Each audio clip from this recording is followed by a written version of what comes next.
Hi there, John Moore here, and I'm a shamanic teacher. I live in Maine in the US, in the northeast part of the US, also known as New England. Today, I'm going to talk to you about, I'm going to hopefully answer the question, is shamanism a religion?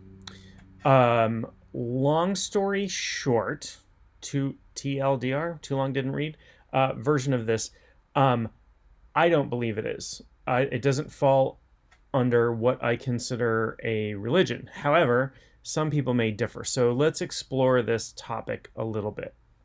So if you watched any of my other videos in which I've explained what shamanism is, it is a constellation of beliefs and practices practiced all over the world. It was the oldest form or is the oldest form of continually practiced spirituality in the world. It goes back at least to neolithic times. So does it fall into the category of a religion? So this gets a little complicated because what is the definition of religion? So a dictionary definition of religion might be something along the lines of belief and worship of gods and goddesses. Certainly there are shamanic people who believe in gods and goddesses and worship them as part of their shamanic work. But that's a little overly simplistic to me because that is sort of interchangeable with the idea of faith, which is really about belief. And that when we think about religion, we're not quite there yet, right? When I think about a religion, so I use the all-powerful shamanic tool of Google to try to get some answers about how people look at religion. And I'm going to read a little bit, and I apologize for that, but I can't memorize this much stuff in a short period of time. This is from Science Daily. You can go to sciencedaily.com and look up their definition of religion. Religion is an organized, there's that word, collection of beliefs, cultural systems, and worldviews that relate humanity to an order of existence. So even then, we're not talking necessarily about spirituality.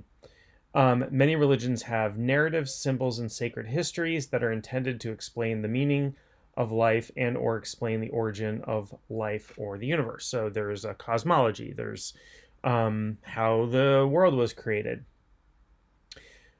From their beliefs about the cosmos and human nature, people derive morality, ethics, religious laws, or a preferred lifestyle. Again, there's an important thing happening there.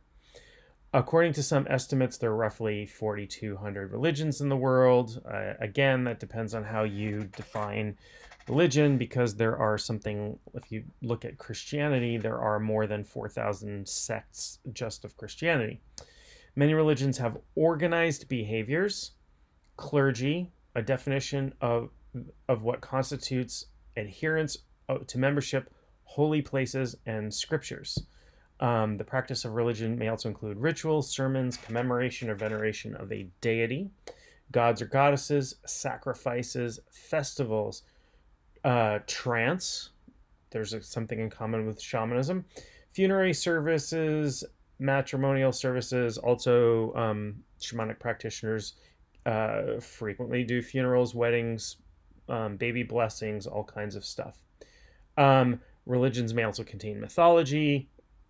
It's sometimes used interchangeably with faith, which is a belief system. And 59% of the world's population is religious, according to a 2012 poll. And 36% are not religious, and 13% are identified as atheists.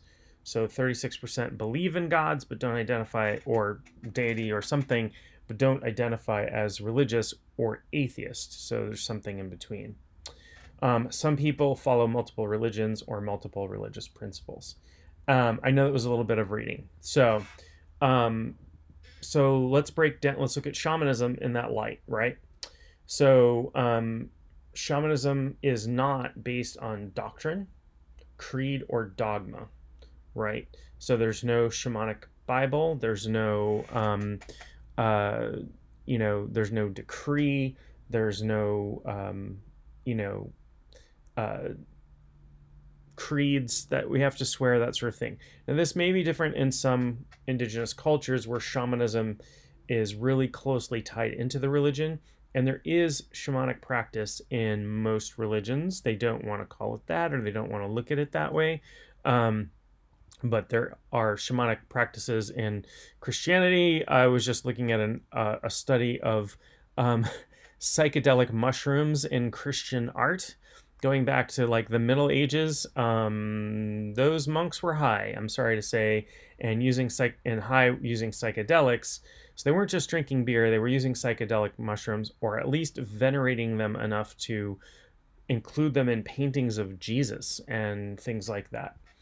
Um, uh, the range, so shamanism has no organizational structure. There are shamanic organizations, but they're not sort of overseers of how people do things. While there are shamans and shamanic practitioners, there's not an organized patriarchal pyramid of clergy where there are bishops and cardinals and popes and, all the way up the line and all the way down the line and worshipers and that sort of thing. So shamanism is not organized. Many people have a specific faith and also practice shamanism. So an example of that might be people who practice Northern European paganism, otherwise known as heathenism or heathens.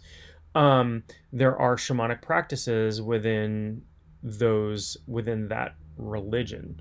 And that is a religion because there's an organizational structure, there are holy books, there are creeds that they swear, and oaths, and all of that. And so there is this organizational structure, and shamanism just doesn't have that. So to me, shamanism is not a religion, but it does encompass a worldview.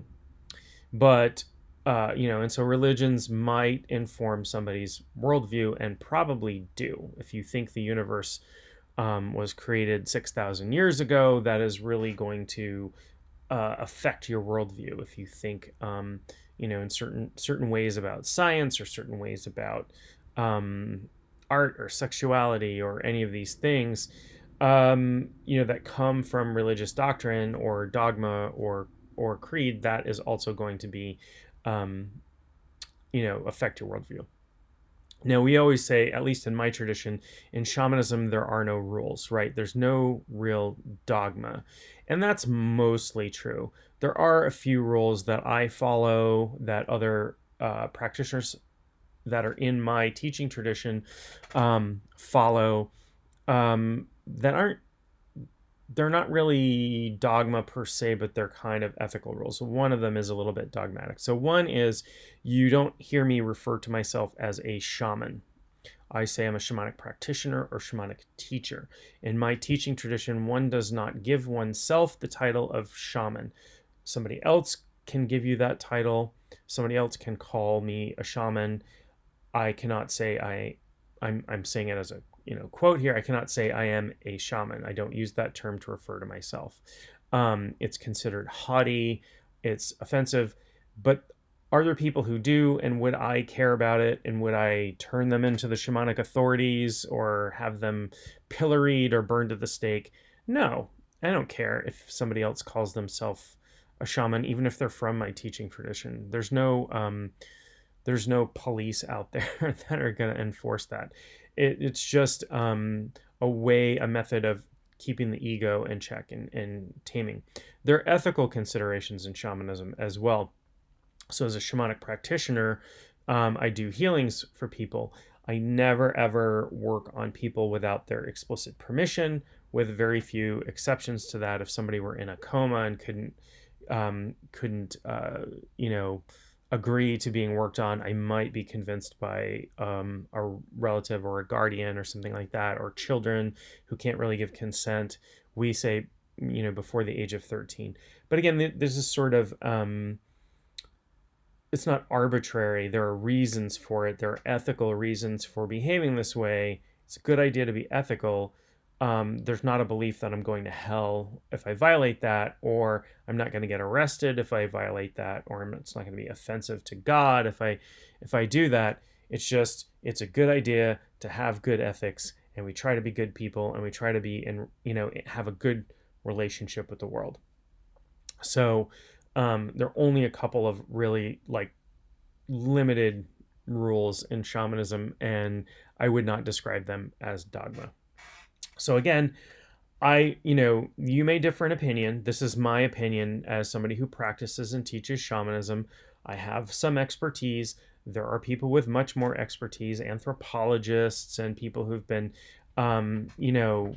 alive for, 30 or 40 more years than I have, and have done more shamanic practice and studied more things with different people and that sort of thing. And they may have a different opinion, but most do not. Most of the people I have talked to do not think that this is a religion. People also may practice, as I said, like with Northern European, they may also practice something they consider their religion, and then do shamanism as a practice within that religion. So there's shamanism is a worldview and a set of practices that are crammed together. There's no doctrine, there's no holy books, there's no creed. There may be holy sites that are that are culturally specific, but not to the overall practice of shamanism. That sort of thing. So there are things, it's spiritual and involves an animistic viewpoint, but I don't think it is a religion. I don't call it my religion. That sort of thing. So I hope that clears things up. Again, it's a matter of opinion, whether shamanism is religious or not, and it depends really on how you look at the definition of religion. But when I look at it, when I think about what a religion is and what it represents, shamanism doesn't really fit into that too well. So I hope that's helpful. I hope you're happy and healthy. Don't forget to subscribe to this channel. I have a lot more material coming out, and there's a lot already there, but a lot more material coming out. And I love to talk about shamanism very clearly. Love to talk about shamanism and share things with y'all.